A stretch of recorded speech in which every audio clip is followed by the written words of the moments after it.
এ ভাই, ভাই রে, কোথায় রে তুই? হ্যাঁ বল। ভাই জানিস কি হয়েছে এক্ষুনি?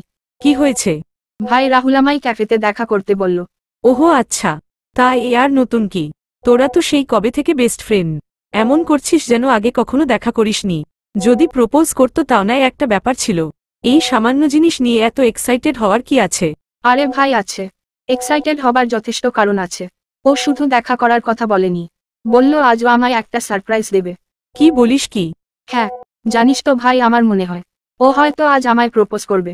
তা তুই কি করে বুঝছিস যে ও প্রপোজ করবে? অন্য কোনো সারপ্রাইজও তো হতে পারে।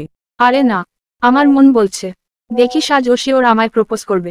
আচ্ছা শোন, আমি তোর সাথে বাড়ি এসে কথা বলবো খানে। এখন বেরোতে হবে, নাই দেরি হয়ে যাবে খানে। 5টার মধ্যে তো আবার ক্যাফেতেও যেতে হবে। আচ্ছা চল টাটা। হুম, বাড়ি এসে মেসেজ করিস। হুম। Few hours later. ওই আছিস? হ্যাঁ বল কি হলো?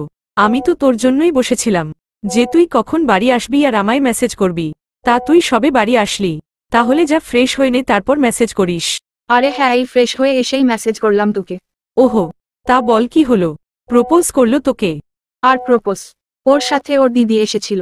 ওর দিদি আছে? আগে জানতাম না তো। না ওর নিজের না, ওটা ওর দূর সম্পর্কের দিদি। ওহো, তারপর কি হলো? তারপর আর কি, ওর ওই দিদিটার বিয়ে হচ্ছে, তাই আমায় মেহেন্দির কটা ডিজাইন দেখালো। মানে, আমি বুঝলাম না। ওর দিদির বিয়েতে তুই মেহেন্দির ডিজাইন দেখে কি করবি? আরে বাবা, ওর দিদি চাই বিয়েতে মেহেন্দির কাজটা আমি করি। ওহো আচ্ছা, এবার বুঝলাম পুরো ব্যাপারটা। যাক, তাও ভালো হয়েছে।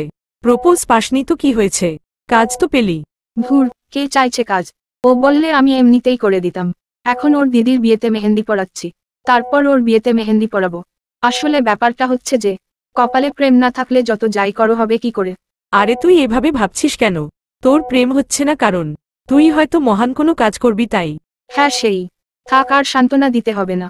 তুই এসব কথা বাদ দে এখন, আমার এসব নিয়ে কথা বলার ইচ্ছা নেই আর। আচ্ছা। তা তুই কাল কলেজে আসছিস তো? না রে, আমার কাল হবে না। কেন? কাল কিন্তু হিস্ট্রি ম্যাম সাজেশন দেবে বলেছে। হ্যাঁ জানি আমি, তুই সাজেশনগুলো আমায় একটু পাঠিয়ে দিস না। আচ্ছা ঠিক আছে, পাঠিয়ে দেবখানে। কিন্তু তুই কাল আসবি না কেন? আরে কাল আমার একটু বয়ফ্রেন্ডের সাথে ঘুরতে যাওয়ার প্ল্যান আছে, তাই কাল আর সময় হবে না রে।